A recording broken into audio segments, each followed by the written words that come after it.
Hi hello അസ്സലാമു അലൈക്കും welcome back to Thalassery kitchen time. നമ്മൾ ഇന്ന് ചെയ്യുന്നത് മന്തി മസാലൻ്റെ റെസിപ്പിയാണ്. നമുക്ക് പെട്ടെന്ന് തന്നെ വീട്ടിൽ എങ്ങനെയാണ് മന്തി മസാല റെഡിയാക്കി എടുക്കാൻ പറ്റുന്നതെന്നാ ഈ വീഡിയോയിൽ കാണിക്കുന്നത്. അപ്പം അതെങ്ങനെ ചെയ്യുന്നത് നോക്കാം.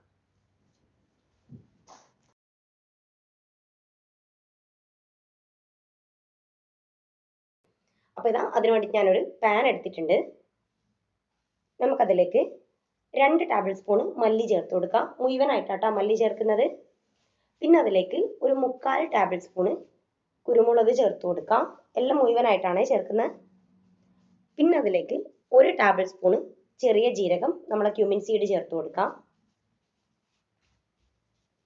പിന്നെ ഒരു 3 പീസ് പട്ട ചേർക്കുന്നുണ്ട്. ഞാനിപ്പോൾ ചെറുതായിട്ട് കട്ട് ചെയ്തിട്ടാണ് ചേർക്കുന്നത്.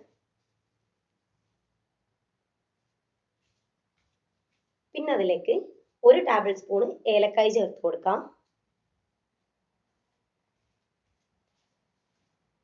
പിന്നെ ഒരു 3/4 ടേബിൾ സ്പൂൺ കറാമ്പ് ചേർത്ത് കൊടുക്കാം. പിന്നെ ഒരു 4 ബേ ലീഫ്, നല്ല വലുപ്പമുള്ള ടൈപ്പ് ബേ ലീഫ് എടുത്തിട്ടുണ്ട്. അത് നമുക്ക് ചെറുതായിട്ട് കട്ട് ചെയ്തിട്ട് ചേർത്ത് കൊടുക്കാം.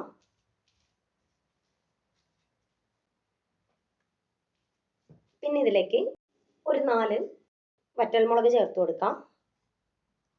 പിന്നെ ഒരു ഡ്രൈ ലെമൺ ചേർത്ത് കൊടുക്കാം. ഡ്രൈ ലെമൺ ഞാനിപ്പോൾ ജസ്റ്റ് ഒന്ന് കുത്തിയിട്ട് അങ്ങനെ പീസാക്കിയിട്ടാണ് ചേർക്കുന്നത്. പിന്നെ ഡ്രൈ ലെമൺ ചേർക്കുന്ന സമയത്ത് നമ്മൾ കുത്തിയെടുക്കുന്ന നേരം അതിൻ്റെ കുരു നമുക്ക് വേറെ തന്നെ എടുത്ത് മാറ്റി കൊടുക്കാൻ പറ്റും. അപ്പോൾ ആ ഒരു രീതിയിൽ കുരു എടുത്തിട്ടൊന്ന് മാറ്റി കൊടുക്കാം. അപ്പോൾ ഇതാ ഇനി നമുക്ക് ഇതെല്ലാം അടുപ്പത്ത് വെച്ച് കൊടുക്കാം. എന്നിട്ട് നല്ലോണം ഇതിനൊന്ന് മിക്സ് ചെയ്ത് കൊടുക്കാം. ഇതൊരു ലോ ഫ്ലെയിമിൽ ഇട്ടിട്ട് വറുത്തിട്ടെടുക്കാം. ഫ്ലെയിം ഒരിക്കലും കൂട്ടി വെക്കരുത്. കാരണം കൂട്ടി വെച്ച് കഴിഞ്ഞാൽ പിന്നെ കരിഞ്ഞിട്ട് നമ്മൾ എത്ര പൊടിച്ചെടുത്ത് കഴിഞ്ഞാലും ആ കരിഞ്ഞൊരു ടേസ്റ്റ് അങ്ങനെ തന്നെ അത് നിൽക്കും. അപ്പോൾ അതുകൊണ്ട് ലോ ഫ്ലെയിമിൽ ഇട്ടിട്ട് വറുത്തിട്ടെടുക്കാം.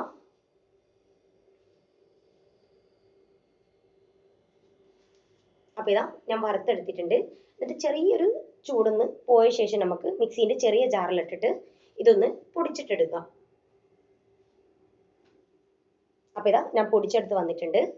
നമുക്കിതൊരു പാത്രത്തിലേക്ക് മാറ്റി കൊടുക്കാം. ഇനി നമുക്കിതിലേക്ക് മഞ്ഞൾപ്പൊടിയും കൂടി ചേർക്കാനുണ്ട്. നമ്മൾ സ്പൈസസ് വറുത്തെടുത്ത് ആ പാനിൽ തന്നെ ഇട്ടിട്ട് മഞ്ഞൾപ്പൊടിയും കൂടി ഒന്ന് വറുത്തെടുത്തിട്ടുണ്ട്. അതായത് ഗ്യാസ് ഓഫ് ചെയ്ത ശേഷം ആ പാനിൽ ജസ്റ്റ് ഒന്ന് ഇട്ടിട്ട് അതൊന്ന് ചൂടാക്കി എടുത്തിട്ടുണ്ട്. അപ്പോൾ അതാ 1/2 ടീസ്പൂൺ ഉണ്ട്, അത് ഞാൻ ഇതിലേക്ക് ചേർത്ത് കൊടുക്കുന്നുണ്ട്. എന്നിട്ട് അത് നല്ലോണം തന്നെ മിക്സ് ചെയ്ത് കൊടുക്കാം. അപ്പം നമ്മളെ മന്തി മസാല റെഡി ആയിട്ടുണ്ട്. ഇത് നമുക്ക് പെട്ടെന്ന് തന്നെ വീട്ടിൽ ചെയ്തെടുക്കാൻ പറ്റും. അപ്പോൾ എല്ലാവരും എന്തായാലും ഒന്ന് ട്രൈ ചെയ്ത് നോക്കാം. പിന്നെ ഈ വീഡിയോ ഇഷ്ടമായിട്ടുണ്ടെങ്കിൽ ഒന്ന് ലൈക്ക് ചെയ്യാം. ചാനൽ ഇഷ്ടമായിട്ടുണ്ടെങ്കിൽ ഒന്ന് സബ്സ്ക്രൈബ് ചെയ്ത് സപ്പോർട്ട് ചെയ്യുക. തൊട്ടടുത്തുള്ള ബെല്ലൈക്കണും കൂടി ഒന്ന് പ്രസ് ചെയ്യാം.